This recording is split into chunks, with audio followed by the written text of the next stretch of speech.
नमस्कार मित्रांनो, rebel star फार्ममध्ये तुमचं स्वागत आहे।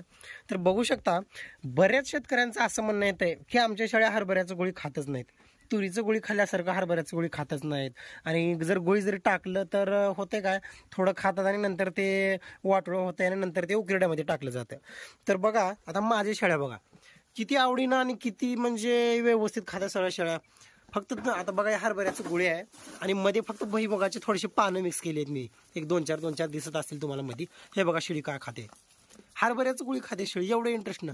जसं तुरीचं गोळी खातात शेळ्या तसं माझ्या फार्मवरती शेळ्या हरभऱ्याचं गोळी खातात का, कारण मी लावलेल्या सवयी आहेत। सवयी अनेक गोष्ट सांगतो तुम्हाला, ज्या वेळेस आपल्या ह्याचे थोडंसं म्हणजे कसं आहे त्याची पण हरभऱ्याचं गोळी खाण्याचे योग्य करणं पण गरजेचं आहे। ज्या वेळेस आपल्या शेतामध्ये डायरेक्ट म्हणजे समजा रास झाली, मळणी यंत्रातून जेव्हा तुम्ही रास केला, हरभरं झालं, त्यावेळेस डायरेक्ट आणून तुम्ही टाकू नका, किंवा आपण तुरीचं गोळी स्टोअर केल्यासारखं तुम्ही करू नका।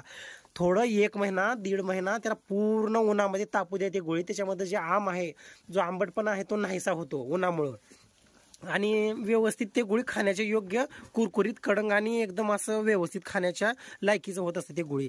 आणि शक्यतो पावसाळ्यामध्ये तर एवढा जबरदस्त रिझल्ट आहे गोळीचा, व्यवस्थित वेट गेन पावसाळ्यामध्ये आता आहे अशा तब्येती पावसाळ्यामध्ये ठेवण्यासाठी पिल्लांना दूध पुरण्यासाठी, बोकडांचं वेट गेन होण्यासाठी हरभऱ्याचं गोळी हे अत्यंत महत्त्वाचं आहे।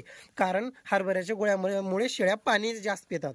आणि बघा पावसाच्या दिवसामुळे माझ्या नाही कोणाच्याही फार्मवरती जावा तुम्ही, शेळ्या अजिबात पाणी पितच नाहीत। कुठेतरी 1 टाइम पाणी पिणं, कुठेतरी 2 घोट पाणी पिणं, त्याच्यामुळे शेळ्या लवकर आजाराला बाधित होतात, प्रतिकारशक्ती रोग प्रतिकारशक्ती व्यवस्थित राहत नाही, पिल्लांना दूध पुरत नाही, ह्या गोष्टी होतात।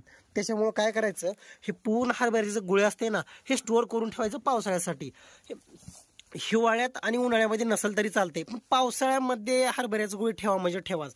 मला सुद्धा हे बघा एवढं जबरदस्त खात आहेत की मला सध्या आश्चर्य होते की इतकं मलाच वाटलं नव्हतं की इतकं जबरदस्त खातील गोळी। तापवल्यानंतर म्हणजे कसं उन्हामध्ये ठेवलेलं होतं, आता 20-25 दिवस झालं गोळी आपल्या हरभऱ्याचं उन्हामध्ये, मग बघितलं कसं होते काय होते, खातात का नाही। तर उन्हाळ्यामध्ये सुद्धा एवढं जबरदस्त गोळी खातात, मग विचार करा पावसाळ्यामध्ये किती फास्ट खातील शेळ्या गोळी। कारण बऱ्याच शेळीपालकांचं असं म्हणणं असतं की आमची गोळी खातच नाहीत। आता इकडं बघा तुम्ही कसं शेळ्या खाताय, आणि आता इकडच्या पाठी बघा, ह्या पाठीनं आपण थोडंसं आता एक पाठ आहे सारखं वैरण वाटोळी करते। हे बघा आता असते काही शेळ्यांची खोड, त्याला काय करणार आहे, सावकाश होईल ते व्यवस्थित, ज्यावेळेस गव्हाणी होतील त्यावेळेस। तर खालचं सुद्धा शेळी खात आहे हे बघा, हे बोकड बघा खाली पायावर। कारण कसं आहे आपल्या फार्मवरती असे बोकड तयार करण्यासाठी आपल्याला सुक्या वैरणीवरती भर देणं गरजेचं आहे। कारण की कुटार असो, कडबा कुठे गेलेला कडबा असो, तुरीचं गोळी असो, हरभऱ्याचं गोळी असो, किंवा आणि कोणतं सुका चारा असो, तो म्हणजे त्याच्याशिवाय बंदिस्त शेळी फार्म हा चालू शकत नाही। तर सांगायचं हेच होतं। आणि रेबल स्टार फार्मला सबस्क्राईब करून घ्या, व्हिडिओला लाईक करत चला, शेअर करत चला। तर भेटू पुढच्या व्हिडिओमध्ये, तोपर्यंत जय हिंद, जय महाराष्ट्र।